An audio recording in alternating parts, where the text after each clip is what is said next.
আপুনিও এজন অৰুণোদয় আঁচনিৰ হিতাধিকাৰী নেকি? যদি হিতাধিকাৰী হয় আপোনালোকৰ যেটো অৰুণোদয় আঁচনি আছে তাৰে যেটো ফৰ্ম আছিল সেই ফৰ্মখন আকৌ নতুনকৈ ফিল আপ কৰি কিনে আপোনালোকে জমা কৰিব লাগিব যেহেতু ভেৰিফিকেশন হৈ আছে গতিকে সেই ফৰ্মখন যিখিনি নতুন মানুহে এপ্লাই কৰিছিল অৰুণোদয় 3.0 সেইখিনি মানুহেকো নতুনকৈ ফৰ্ম বিতৰণ কৰা হৈছে বা হ'ব আৰু এই কেইদিনৰ ভিতৰত গতিকে আপোনালোকে সেই ফৰ্মখন কেনেকৈ ফিল আপ কৰিব মই এই ভিডিঅ'টোত আলোচনা কৰিম বা দেখুৱাই দিম আপোনালোকক ভিডিঅ'টো ভাল লাগিলে শেয়াৰ কৰি দিব আৰু এতিয়ালৈ যদি চেনেলটো ফলো কৰা নাই বা ইউটিউবত চাই যদি সাবস্ক্ৰাইব কৰা নাই তেনেহলে সাবস্ক্ৰাইব কৰি দিব এতিয়া হক ভিডিঅ'টো আৰম্ভ কৰিছো কেনেকৈ আপোনালোকক ফৰ্মখন ফিল আপ কৰিব স্টেপ বাই স্টেপ মই দেখুৱাই আছো ভিডিঅ'টো স্কিপ নকৰাকৈ চাব যেহেতু ফৰ্মখন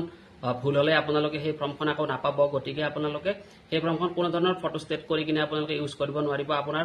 এগেইনষ্টত এখন ফৰ্ম মানে আপোনালোকক প্ৰদান কৰা হ'ব গতিকে সেই ফৰ্মখন আপোনালোকে কোনো ধৰণৰ ভুল নোহোৱাকৈ আপোনালোকে জমা দিব লাগিব গতিকে আপোনালোকে ভিডিঅ'টো সম্পূৰ্ণকৈ চাব কোনো ধৰণৰ ভিডিঅ'টো স্কিপ নকৰিব এতিয়া হক ভিডিঅ'টো আৰম্ভ কৰিছো এতিয়া হক আপোনালোকক দেখুৱাই আছো ফৰ্মখন কেনেকৈ ফিল আপ কৰিব আপোনালোকে অলপ ভুল নকৰিব এতিয়া আপোনালোকক দেখুৱাই আছো ভিডিঅ'টো চাই থাকিব ইয়াতে আপোনালোকক দিছে are you an exciting beneficiary under Orunodoi scheme যদি আপোনালোকে আগৰ পৰা অৰুণোদয় পাই আছে তেনেহলে এটো ইএস দিব যদি এবাৰ নতুনকৈ আপোনালোকে আবেদন কৰিছিল আপোনালোকক ফৰ্ম দিছে তেনেহলে এটো নো দিব ঠিক আছে তাৰপিছত ইয়াতে দিব আপোনালোকে ৰেশন কাৰ্ড নাম্বাৰ এই ফৰ্মখনত ভুল হৈছে এইটো আপোনালোকে ৰেশন কাৰ্ডখনৰ যিখন 12টা নম্বৰ আছে সেই নাম্বাৰটোহে দিব মানে এইটো ভুল নকৰিব ভুল হলে আপোনালোকৰ হোৱাইটনাৰ দি কিনে ইউজ কৰিব তাৰপিছত ইয়াতে দিছে ডিস্ট্ৰিক্টটো আপোনালোকৰ যি হয় সেইটো দিব মই ইয়াতে কামৰূপ ৰুৰেল দিছো LAC মানে কি এইটো আপোনালোকৰ যেটো সমষ্টি আছে সেই সমষ্টিটোৰ নাম দিব লাগিব এইটো আমাৰ হাজো শুৱালকুছি হয় তো আমি সেইটো দিছো মানে বুজি পালে তো ইয়াতে যেটো এপ্লিকেশন ডিটেইলছ আপোনালোকৰ যাৰ নামত অৰুণোদয় আঁচনিখন আবেদন কৰিব সেইটোৰ নামত ইয়াতে নামটো লিখিব এপ্লিকেশন ফাৰ্স্ট নেমটো আপুনি লিখিব যদি মিডল নেমত আপোনালোকৰ কিবা মনি বা কিবা এনেকুৱা আছে মাজত আৰু তেনেকুৱা হলে আপোনালোকে মাজত এইটো দিব তাৰপিছত লাষ্ট নেমটো আপোনাৰ যি হয় টাইটেলটো ইয়াতে দিব তাৰপিছত কেয়াৰ অফ আপোনালোকে দিব আপোনাৰ হাজবেণ্ডৰ নাম দিব যদি হাজবেণ্ড নাই তেনেহলে আপোনালোকে দেউতাৰ নামও দিব পাৰে বা ডটাৰ অফ বা ইয়াতে আছে তো আপোনালোকে এইটো দি দিব ইয়াতে আপোনালোকে সিলেক্ট কৰিব যেহেতু অৰুণোদয় আঁচনিটো ফিমেলক দিয়ে তেতিয়াহলে ফিমেল দিব তাৰপিছত ইয়াতে ডেট অফ বাৰ্থ দিছে ডেট অফ বাৰ্থটো আপোনালোকে দিব ঠিক আছে তাৰপিছত নেক্সট আহিব ইয়াতে এড্ৰেছ ডিটেইলছ এড্ৰেছ আপোনালোকে ইয়াতে ব্লকৰ নাম লিখিব আপোনালোকৰ যি ব্লক হয় সেইটো ব্লকটো ইয়াতে লিখি দিব তাৰপিছত ইয়াতে আছে জিপি মানে গাঁও পঞ্চায়ত আপোনালোকে ইয়াতে গাঁও পঞ্চায়ত যি হয় সেইটো দি দিব নেক্সট আপোনালোকৰ ভিলেজ নেম আপোনালোকে গাঁৱৰ নামটো লিখি দিব তাৰপিছত ইয়াতে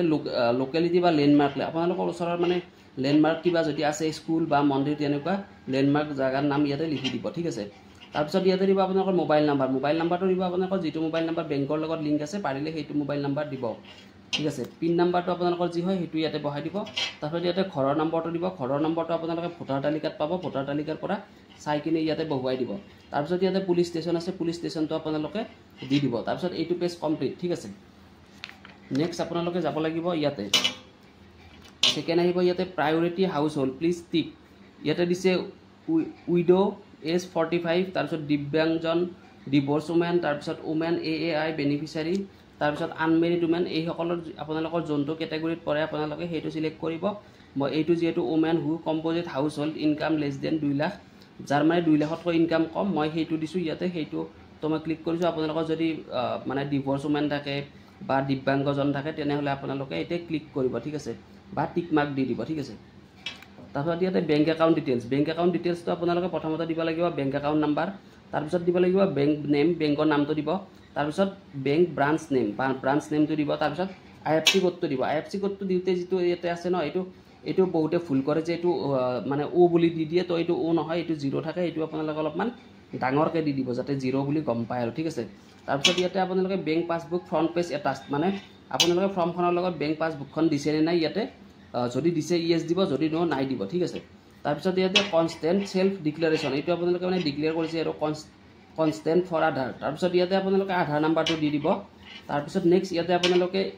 মাই এপিক নাম্বাৰ এইটো আপোনালোকে ভোটাৰ আইডি খনত পাই যাব ভোটাৰ আইডি যিকিটা নাম্বাৰ আছে সেইটো ইয়াতে দি দিব এপিক নাম্বাৰটো ভোটাৰ কাৰ্ডখনৰ ফ্ৰণ্টতে থাকিব আপোনালোকে দেখা পাব সেই নাম্বাৰটো দি দিব ইয়াতে ঠিক আছে তাৰপিছত ইয়াতে সেলফ ডিক্লাৰেশন সাইন তাৰপিছত এইটো আপোনালোকে ইয়েস কৰি দিব তাৰপিছত ইয়াতে আপোনালোকে সিগনেচাৰ কৰিব ঠিক আছে নিজৰ সিগনেচাৰটো কৰিব তাৰপিছত মই দেখুৱাই আছো নেক্সট আপোনালোকৰ 3 নম্বৰ পেজটো পাব আপোনালোকক তো ইয়াতে নেক্সট 3 নম্বৰ পেজ আহিল 3 নম্বৰ পেজত ইয়াতে লিখিছে ইয়াৰ দ্বাৰা মই শ্ৰীমতী মানে আপুনি যিজনে এপ্লাই কৰিছে সেইটো নাম দিব আবেদনকাৰীৰ নাম তাৰপিছত এটা দিব পিতৃ স্বামী যিজন মানে পিতৃ হক বা স্বামী হক যি হয় তো আপোনালোকে ইয়াতে সেইটো নাম দি দিব ঠিক আছে। তাৰপিছত আপোনালোকৰ যিজনৰ বয়স কিমান হৈছে সেইটো দি দিব, যিজনে মানে এপ্লাই কৰিছে আৰু সেইজনৰ নামটো বয়সটো দি দিব। তাৰপিছত ইয়াতে গাঁৱৰ নাম দিব, যে অমুক স্থানৰ বাসিন্দা হয় সেইটো দিব। তাৰপিছত ইয়াতে ৰেচন কাৰ্ডৰ নাম্বাৰটো দিব ঠিক আছে। ৰেচন কাৰ্ডৰ নম্বৰটো দিয়াত ভুল নকৰিব, ৰেচন কাৰ্ড নাম্বাৰটো দিব। দিয়াৰ পিছত আপোনালোকে এইফালে তললৈ আহিব, তললৈ আহি ইয়াতে হিতাধিকাৰীৰ নাম দিব। তাৰপিছত ইয়াতে হিতাধিকাৰীৰ স্বাক্ষৰ দিব। তাৰপিছত ইয়াতে স্থানটো লিখিব, নেক্সট ইয়াতে তাৰিখ লিখিব ঠিক আছে। এইখিনি গোটেইখিনি আপোনালোকে শুদ্ধকৈ লিখিব। আৰু যদি ভুল হয় তেনেহ'লে আপোনালোকে গোটেই ফৰ্মখন ভুল নকৰিব, এটা দুটা ভুল হ'লে আপোনালোকে হোৱাইটনাৰ ইউজ কৰিব পাৰিব। ভিডিঅ'টো ভাল লাগিলে শ্বেয়াৰ কৰি দিব আৰু চেনেলটো ফ'ল' কৰি ৰাখিব। Thank U.